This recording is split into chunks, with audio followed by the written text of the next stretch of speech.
नमस्कार. नमस्कार. आपण गिरवी या गावी दिलीप कदम यांच्या गावी आलेलो आहे. तर त्यांनी मको आपलं नेटसपचं जैविक प्रोडक्ट वापरलं होतं. तर त्यांना काय फरक पडला ते त्यांच्या तोंडून ऐकू. नमस्कार कदम साहेब. नमस्कार. तुमचं ओळख करून द्या. माझं नाव दिलीप बाळासाहेब कदम. हां मुक्काम पोस्ट गिरवी, हां. तालुका फलटण, जिल्हा सातारा. तर तुम्ही हे प्रोडक्ट पहिल्यापासून वापरलं का निम्यातून वापरलं? सुरुवातीपासून वापरले. कसं वापरलं तुम्ही? ही माझी बी आहे ना, हां हां फायनल कंपनीचं बी आहे. हां हां ही नेटसर कंपनीचं जे औषध आहे जैविक, हां. टेम्परेचरमध्ये ते बी आपण बुडवायला घातलं. एक 10 मिनटं बी भिजत घातलं. अर्धा तास सुकवलं. नंतर आपण सरी काढून सरीला टाकलं.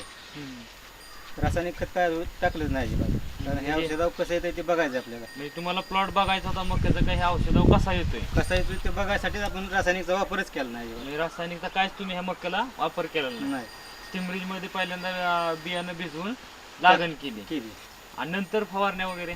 नंतर 15 दिवसानं मका उगवून आल्यानंतर एक पहिली फवारणी घेतली. हां टेम्परेचर 92-95ची. हां म्हणजे टेम्परेचर बुडवून एकदा लावलं हां. आणि फवारणी एकदा, म्हणजे 2 वेळा ते झालं. नंतर बांगलून झाल्यानंतर NPK पाटातून सोडलं. भिजवताना किती वेळा सोडलं पाण्यातून? 2 वेळा सोडलं. 2 वेळा. तुम्हाला फरक काय पडलेला दिसला? फरक म्हणजे पहिली मका 8-9 फूट वाढायची रासायनिकवर. हां आता हे मका 10-12 फूट वाढलेले आहे. हां हां.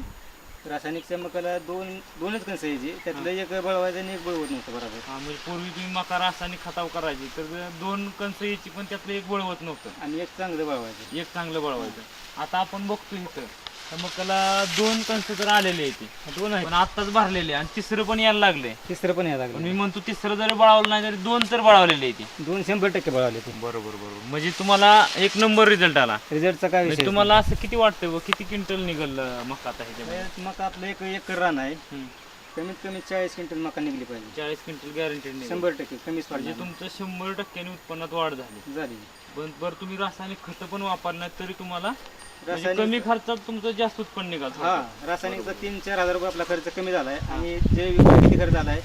1750 रुपये. 1750 रुपये फक्त तुम्हाला एकराला खर्च आला हा, 4 डोसचा. 4 डोस त्यात तुमचं उत्पन्न एवढं वाढलं. वाढलेलं आहे. बरोबर. अजून आणि काय ठिकाणी असं गांडूळ बी तयार झालेलं आहे, म्हणजे जमिनीचा पोत पण सुधारला. सुधारलेलं आहे. बरोबर. बरं तुम्ही कंपनीला मुलाखत दिल्याबद्दल आभारी. थँक्यू.